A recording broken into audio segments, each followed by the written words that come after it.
I move that this bill be read a second time. It is moved by the Honourable Senator Moody, seconded by the Honourable Senator Cormier, that this bill be read a second time. On debate, Senator Moody. Thank you, Madam. Honourable Senators, it is indeed an honour to rise today as the Senate sponsor of Bill C-35, an act respecting early learning and childcare in Canada.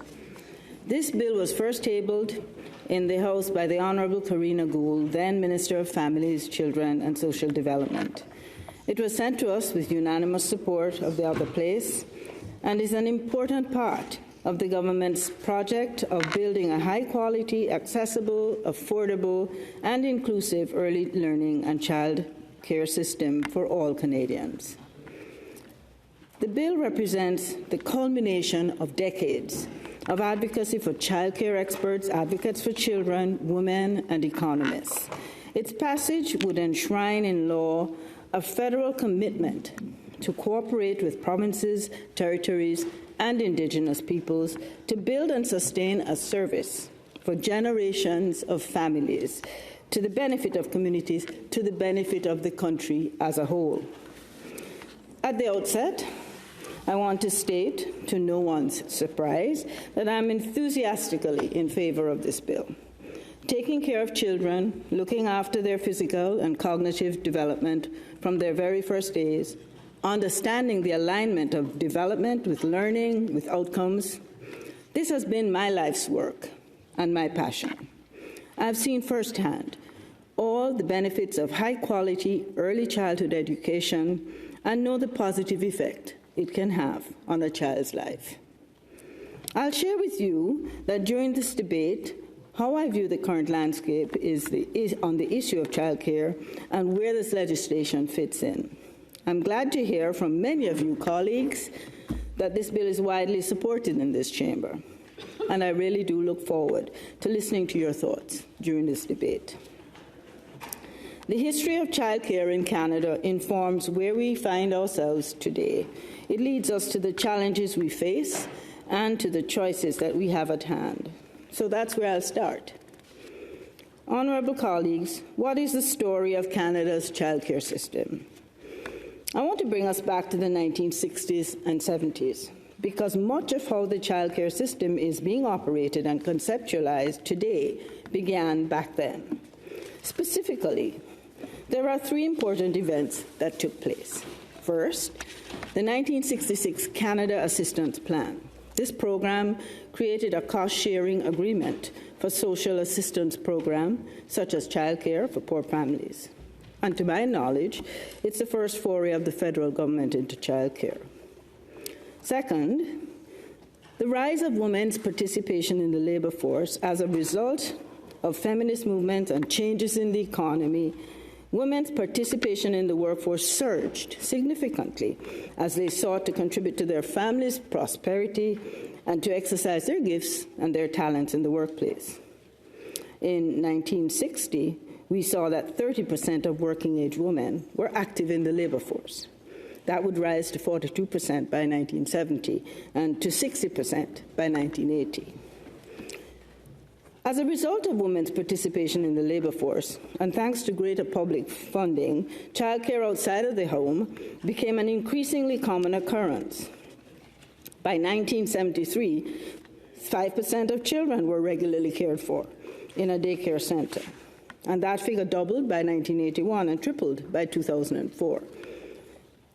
The third thing that took place in the 1960s and 70s that's really shaped how we view childcare today is the Royal Commission on the Status of Women. It was established in 1967 by the Right Honourable Lester B. Pearson at the urging of the Honourable Judy LaMarche and Laura Sabia. The Commission featured legendary figures like Florence Bird, Elsie McGill, a young Minnie Bejan. It had a mandate to report on the status of women in Canada and to provide recommendations for a path forward. The final report, tabled in December of 1970, would contain 167 recommendations, made on a core principle that equality between women and men is possible, ethically critical, and desirable. One important area of study by that group was childcare. As a result of their understanding of the evolution of the economy and the rights of women to be equally involved in the labor force, the Commission would, in their report, declare a vision for an early learning and childcare in Canada that was a high-quality daycare system, affordable for all, and publicly managed.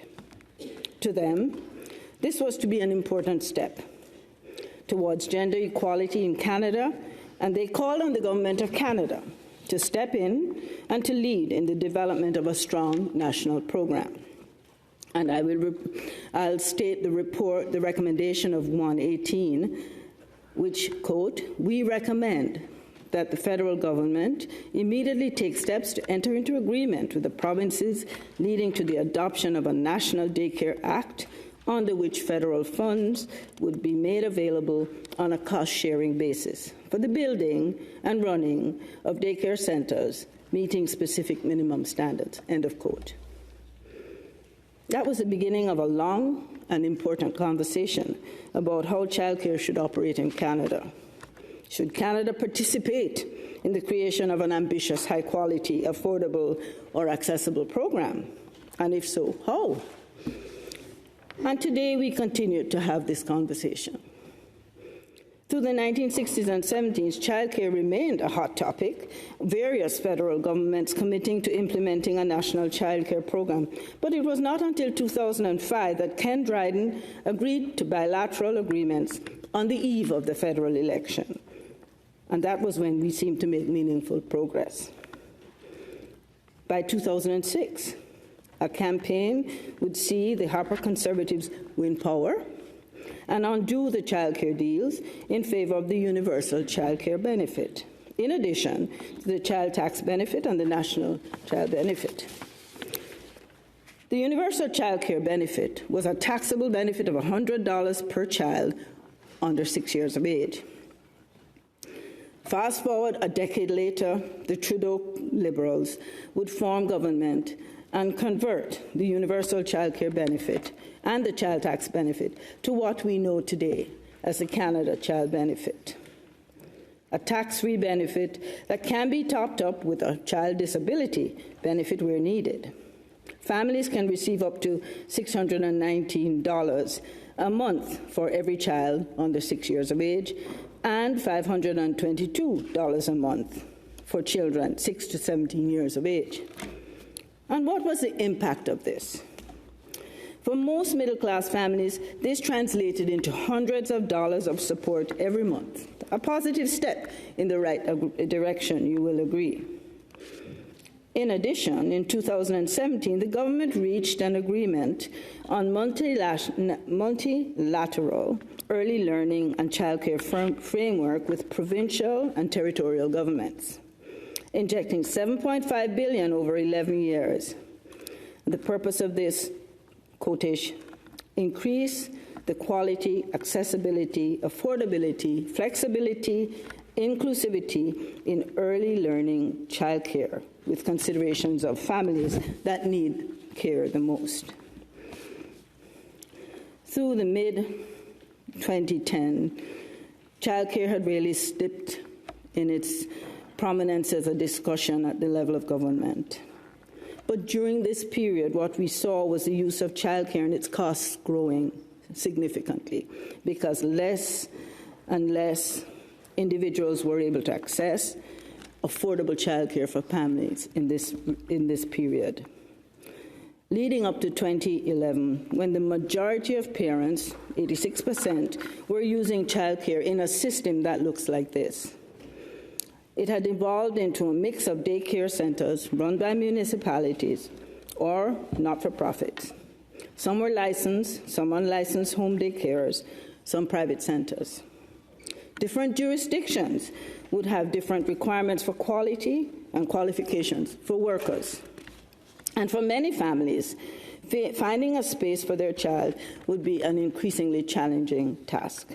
And the cost of childcare was dramatically different across our country. In 2020, the cost of childcare ranged from $450 in Winnipeg to $1,600 a month in Toronto per child. Without significant federal assistance, as recommended by the Royal Commission, childcare had evolved into a difficult to access, difficult to afford essential service, an outcome that, frankly, was avoidable.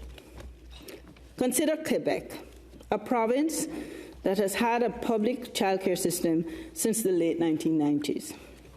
We often hear that Quebec was a good example of how childcare could have evolved, and through the system, although the system may not be perfect, it's important to acknowledge the choice that the Quebec government made in the late 1990s, and that included introduction of stronger parental leave system, substantial cash benefits to families to support raising and caring for children, and a high-quality public childcare system, along with a tax credit that would become a monthly benefit for those unable to access low-cost public spots. And Quebec proceeded to heavily invest in policies it deemed necessary for the benefit of children, women, and the economy, all of whom did benefit from the direction that they took. And yes, colleagues, they encountered some challenges. As the demand for childcare exploded, the province was not able to develop public spaces fast enough to meet demands, with the result that today's system of childcare, affordable, high-quality spots in daycare centres, are difficult to access for low-income families who need them the most. Despite this, families in Quebec and their society as a whole are better off for this program than it would be without it.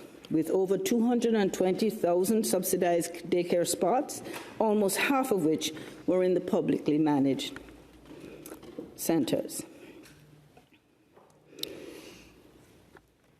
Quebec's journey has been down a very promising road, and their journey demonstrates for all of us that high-quality childcare and all its benefits can be a reality for all Canadians. And then came the pandemic. The COVID-19 pandemic was an awakening for many of us. Despite the many positive aspects of Canadian life, there were still many underlying significant issues that the pandemic unmasked. It disproportionately affected the participation of women in the economy. An RBC report found that it had effectively pushed women out of the labour market, erasing 3 decades of progress. The She Session, as dubbed by economist Armin Yalnizyan, would reveal that poor access to childcare was a significant factor in women not going back to work. And by the fall of 2020, 85% of the jobs that had not been brought back were jobs held by women. Children were negatively affected by the pandemic. And amongst many who weighed in with similar findings, researchers from the Observatory for Children's Education and Health found that the pandemic led to setbacks in children's education while negatively affecting their mental health. A new wave of advocacy by parents, families, child care experts, labor unions, quality, academics, economists, all wanted high-quality, affordable, accessible, and inclusive childcare as a crucial step to reversing the harms of the pandemic and to building the society for all. And Canada's government's response was in favour of building a national early learning and childcare program. In the speech from the throne of the second session of the 43rd Parliament, the response to the realities of the impact of the pandemic, the government announced, and I quote, "Recognizing the urgency of this challenge, the government will make a significant long-term sustained investment to create a Canada-wide learning and childcare system." Budget 2021 committed an investment of $30 billion over 5 years and $8.3 billion ongoing to build and sustain a national childcare system. In the short term, the government's ambition was a 50% reduction of average fees by the end of 2022, and an average of $10 a day by 2026. This was to be a transformative project on a scale with the work of previous generations of Canadians who built a public school system, who built a public healthcare system. This is a legacy investment for today's children who will not only benefit from it, but also inherit it for their own children. Yes, honourable colleagues, we can all agree that the road to a government-committed ELCC has been a long and challenging one. And today we are experiencing the development of a system that will bring significant benefits to Canadian society. Let me outline how and why early learning childcare will benefit the Canadian society. Let's talk about the impact on Canadian children. Overall, high-quality early learning on childcare enriches children's cognitive, emotional, and social development. This builds a child's capabilities and confidence and sets them on a path to success at school and life. It means early learning on childcare delivers a long-lasting, far-reaching positive outcomes throughout the child's life. A study from the National Institute of Health and Human Development in the United States found that high-quality childcare can have a positive impact on cognitive developments in young children. A cohort studies from La Sorbonne Eden Mother-Child Cohort Study found that compared with children in informal daycare, children who attend formal daycare had lowered likelihood of having high levels of emotional symptoms, peer relationship problems, and poor social behaviors. They also found that attendance of center-based childcare for more than a year was especially protective of high levels of emotional, peer-related difficulties and against low social behaviors. Craig Alexander, who at the time was an effective advisor at Deloitte, appeared before Sochi in 2021 to testify about Bill C-30 at that time. He had spent many decades studying the economic benefits of childcare and told us that children from disadvantaged backgrounds and low-income households benefit mostly from ELCC, as it lowers the often great gap that exists between their skills coming into school and the expectations of the school system. Internationally, a study from United Kingdom found that children who attended ELCC were 40% less likely to have special education needs, translating into millions in savings for education systems. And back here in Canada, Moira Ballantyne, the Executive Director of Childcare Now, testified to the committee at that time that the ELCC provides an academic advantage to children that would last throughout their lifetime and translate to success, higher wages in their careers. Let's discuss the impact of ELCC on Canadian women now and their role in the economy. Access to high-quality, affordable, flexible, and inclusive childcare is not just about every child in Canada, giving them the best start in life. It's also about providing the opportunity for parents, particularly mothers, to enter or return to the workforce, pursue their education, and or start their own business. The evidence from Quebec is clear. Labour participation rates for women began to rise soon after the development of subsidized system, resulted in tens of thousands of women entering the workforce. There is also evidence that this would be the case in other provinces.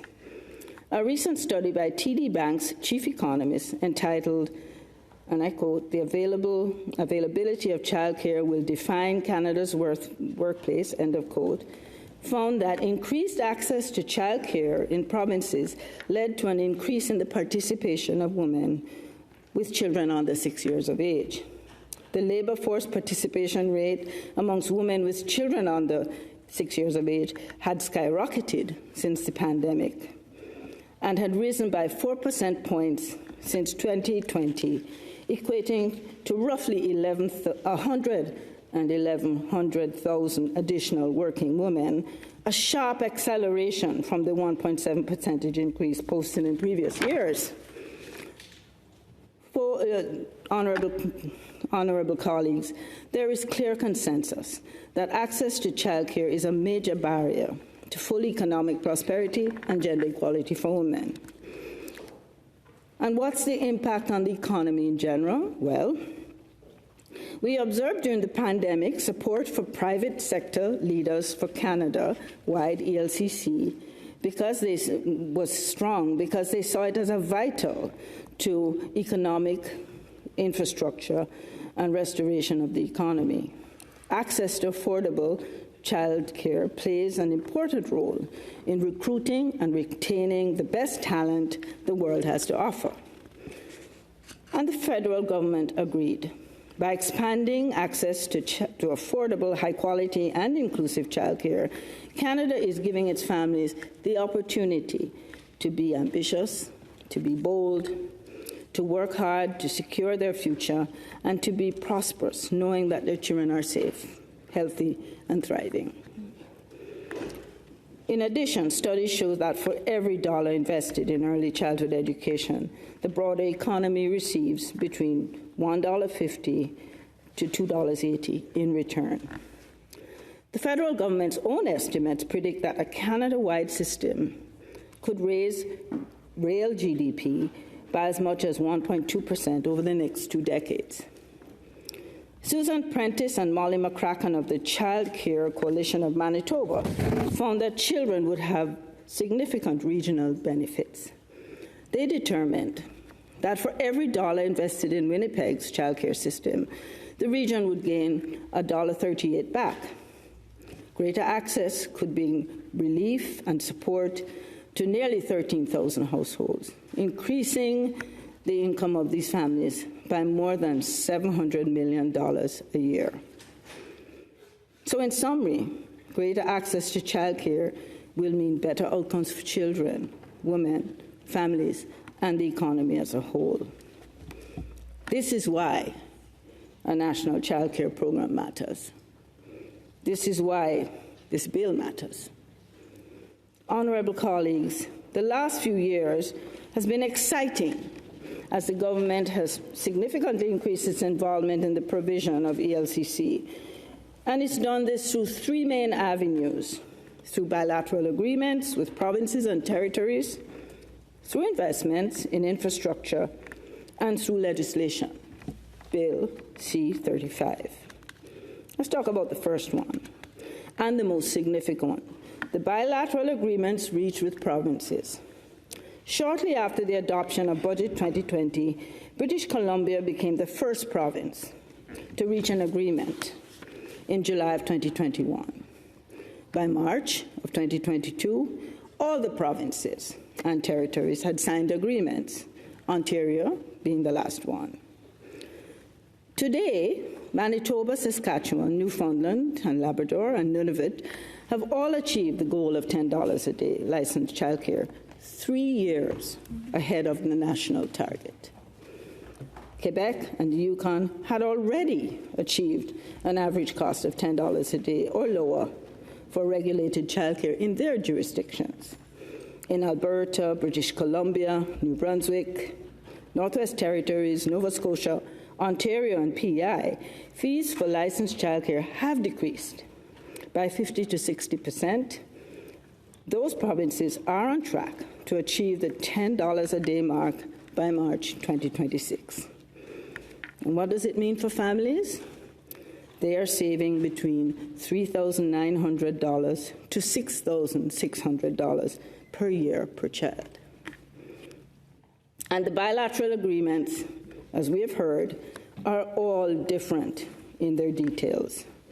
They're tailored by jurisdiction, but they have similar broad lines and themes, and I'll just outline them. The first is There is a general commitment to the vision of childcare set out in the multilateral framework agreements. That is, high quality, affordable, accessible, and inclusive childcare. All of them have a list of objectives, including fee reductions, space creation, and workforce development. All agreements have a stated priority for investments to go into not-for-profit and public care over private and unlicensed care. And finally, every agreement has appended to it an action plan from the province that outlines how they plan to meet their commitments under the agreement. Let me highlight an example. In New Brunswick, there is a commitment to create 34,000 new spaces. Their agreement with Canada specifies that the official language minority communities will have spaces that match or are greater than their share of the population in that province, effectively safeguarding access to service in their language of choice for every family in the province. This is in keeping with New Brunswick's constitutional status as a bilingual province. The province has also committed to tracking both the number of inclusive spaces with inclusive programming created or converted and the annual public expenditures on childcare programming dedicated to children from marginalized or vulnerable families, allowing for greater accountability from these communities. And might I say, a similar focus on official language minority communities is present in all of the agreements. The current agreement signed by the provinces goes until 2026, and negotiations for the following years are beginning now and will begin shortly. Governments from every jurisdiction in this country should be applauded for their cooperation on behalf of children and families. And we, senators, should look at the agreements reached with your own home province to see the positive fruits of the federal-provincial collaboration that has occurred around this program. Canada also co-developed with an Indigenous early learning and childcare system with Indigenous communities and governments. Some individuals in this chamber worked on that. This program is consistent with the United Nations Declaration on the Rights of Indigenous Peoples and the Truth and Reconciliation Commission's calls to action. It is meant to empower First Nation, Inuit, and Métis children by incorporating identity, language, and culture. Programs are to be culturally appropriate, distinct, grounded in the right to self-determination for every community.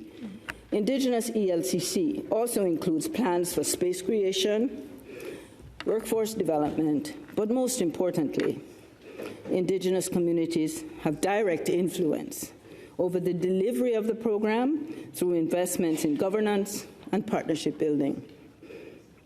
The second avenue taken by the government, in addition to agreements, relates to infrastructure. ELCC is being built with a specific focus on increasing infrastructure. The government recently announced that negotiations with provinces over the $625 million childcare infrastructure grant will now begin. This fund is set to be available for 4 years, beginning this current fiscal year, with the goal of creating spaces for underserved communities. And the third piece, in addition to the agreements and the infrastructure, was legislation. Legislation that will enshrine in law a federal commitment to cooperate with the provinces, territories, and Indigenous peoples to build and to sustain a service for generations of families to the benefit of communities and the country as a whole. Bill C-35 was built on these positive partnerships, not top-down, but rather built on collaborative work done to date. It does not impose any conditions or requirements on provincial, territorial, or Indigenous partners. It respects provincial and territorial jurisdictions, along with the vision and principles of the Indigenous Early Learning and Childcare Framework that was co-developed and endorsed by the Assembly of First Nations, the ITK, and the Métis National Council. It is this third piece, the legislation, that brings us here today, Bill C-35. The Government of Canada's long-term goal is to build a high-quality system of publicly funded early learning and childcare for all families who choose to use it. Bill C-35 does not replace or supersede the Canada-wide bilateral agreements.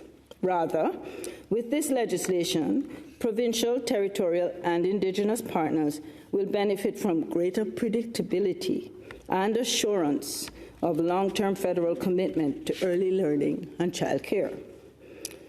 Nevertheless, you will notice that the legislation does match much of what has been found in the agreements, as it serves as an ongoing enabling structure for these agreements.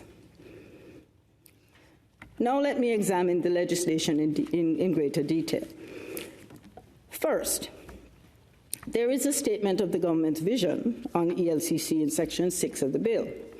This vision recognizes the government's role in collaborating with provinces and Indigenous people to establish flexible learning, early learning, and childcare programs that meets the needs of families.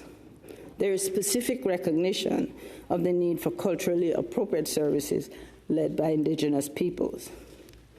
An amendment by the Other Places Standing Committee on Human Resources, Skills and Social Development and the Status of Persons with Disabilities added the respect of the rights of Indigenous people to free, prior, and informed consent in matters relating to children to this section. Secondly, Section 7 lays out the guiding principles of the federal investment.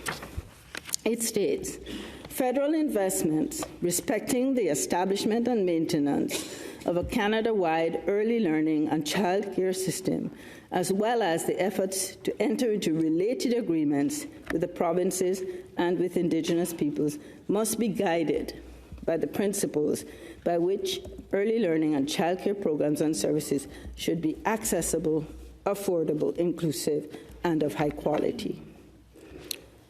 Though many of the terms used to date may have various definitions, Section 7 also simultaneously provides definitions for us. It defines high quality as evidence-based care that responds to the needs of families and meets the standards of both Indigenous and provincial government. In paragraph 1A, it also states in that paragraph a priority for not-for-profit and public childcare providers. It puts forward affordability as a core principle so that all Canadians, regardless of income, can access high-quality care in paragraph 1B. It focuses on accessibility, committing the government to support the provision of care in rural and remote communities and the provision of care for children with disabilities and children from linguistic minority communities in paragraph 1C. In this section, accessibility also means responding to the varying needs of families. And in paragraph 1D, it commits the government to a focus on workforce development through recruitment and retention of qualified ELCC educators as crucial to the delivery of a high-quality care system. Subsection 2 commits the government to make investments in line with the Indigenous ELCC framework, in addition to the principles set out in subsection 1. Finally, the Humour Committee in the Other Place made a number of important amendments to Section 7 by ensuring investments are also guided by the Official Languages Act. Third, Section 8 of the bill commits Canada to maintaining long-term funding, primarily through agreements with the provinces, Indigenous governments, and Indigenous entities. Section 9, through to 15, includes provisions regarding the National Advisory Council on Early Learning and Childcare. This council brings together a committed and diverse group of academics, advocates, practitioners, caregivers to provide expert advice to the Minister of Families, Children and Social Development. They'll serve as a forum for consultations on issues and challenges facing the early learning and childcare sector. Again, an amendment by HUMA Committee added the ability to consult broadly with entities that have interest in childcare. Bill C-35 will enshrine the Council under statutory authority. Sections 9 through 15 outline the appointments process, considerations for membership, function of the Council, prescribes a minimum number of meetings, among other considerations. HUMA amended this part of the bill in Section 11.1 to ensure that Indigenous peoples and official language minority communities would have representation on the Council. It also amended Section 14 to provide the Council with the opportunity to receive information from the Minister respecting the ELCC system to allow the Council to perform its role. Finally, HUMA made important amendments in the Section 16, which sets out the details of annual reporting on the performance and the progress of the Canada-wide early learning and childcare system. Before I conclude my presentation of the legislation, I must commend our colleagues in the other place for their work on this legislation. It's my assertion that Bill C-35 is a strong bill, and it's no surprise that the other place passed it with unanimous support. Nevertheless, I'm really looking forward to this chamber and to our Social Affairs Committee putting its lens on this bill as a complementary partner to the House of Commons in the legislative process. I want to share some final considerations. What you have heard from me during this speech is that the work that has been done and that continues has been tremendous around establishing a national childcare system. Bill C-35 provides a framework for ongoing agreements. But we know that as the work of building a national childcare system evolves, challenges will arise. It is my view that the bill leaves sufficient flexibility to allow the federal government and its partners to address future and current challenges within a framework that prioritizes the public and not-for-profit delivery of childcare. As I close, I wish to acknowledge and to address some of the challenges facing our system today. First, we do not have the data to fully consider and to evaluate the status of childcare. This is an area targeted by the agreements. But as we build on this system, we need to have a clearer understanding of what the needs are. How many spaces do we need? Where do we need them? How many workers are missing? This information is not readily available, and this needs to change, colleagues. The second challenge in building a sustainable workforce. This is crucial, not just to develop new spaces, but to be able to use the ones that we currently have. A high-quality early childhood educator workforce is essential to fostering the social, emotional, physical, and cognitive development of young children. Investing in this high-quality early childhood educator workforce is investing in the health, well-being, and success of generations to come here in Canada. Unfortunately, the childcare sector faces major issues in the recruitment and retention of qualified workers.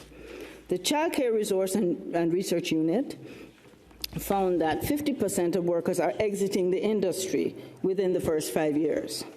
They move on to school boards or to private sector, where they can find more competitive wages and benefits.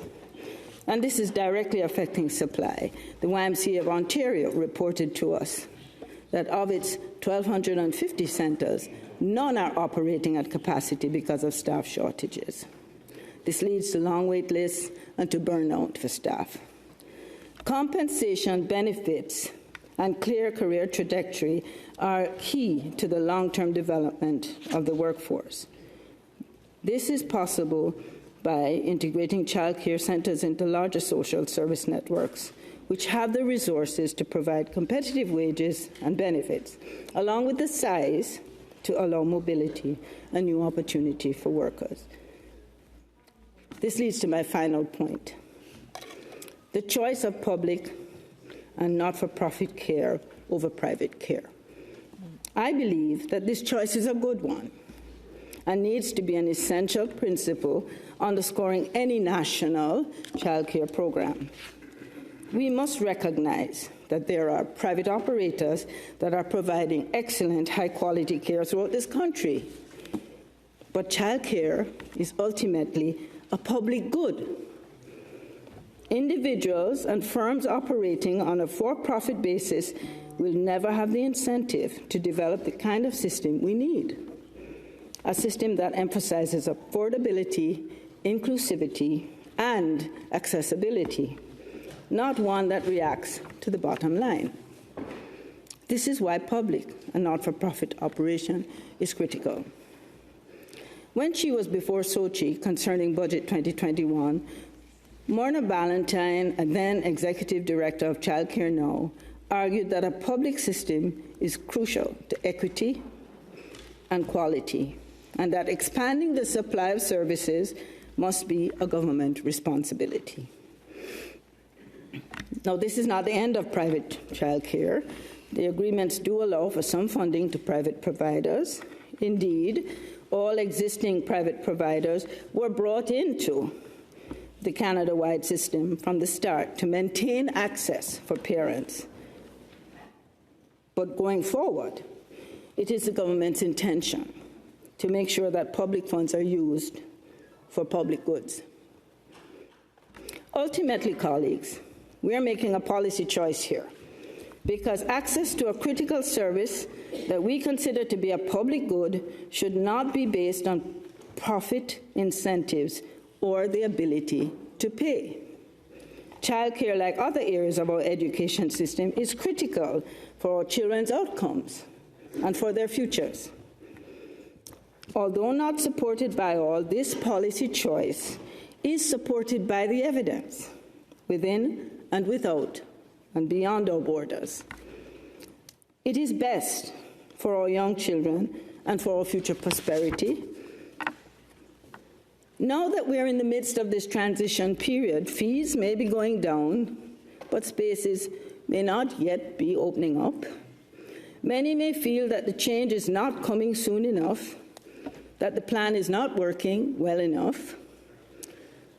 The answer I would propose is not to turn back, but to persist, because this is the final outcome that we strive to achieve. This is the outcome that Canadian children deserve. Thank you, colleagues, for your attention. I urge all of us to study this bill rigorously and to adopt it swiftly so that provinces, Indigenous communities, parents and children can move forward with the certainty that Canada-wide early learning and childcare is here to stay. Merci, Miigwech. Thank you.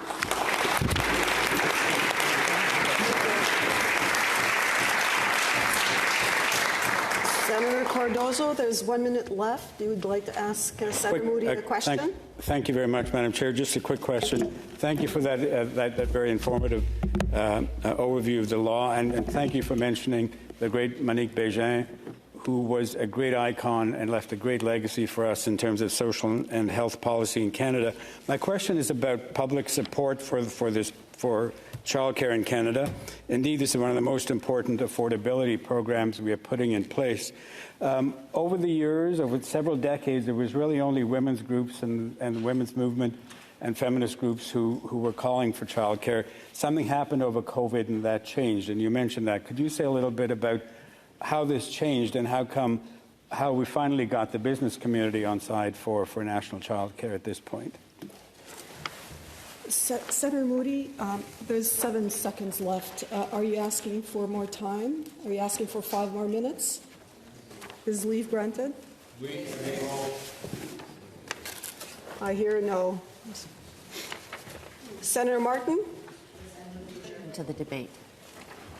It is moved by the Honourable Senator Martin, seconded by the Honourable Senator Seidman, that further debate be adjourned until the next sitting of the Senate. Is it your pleasure, Honourable Senators, to adopt the motion? Adopté, carried.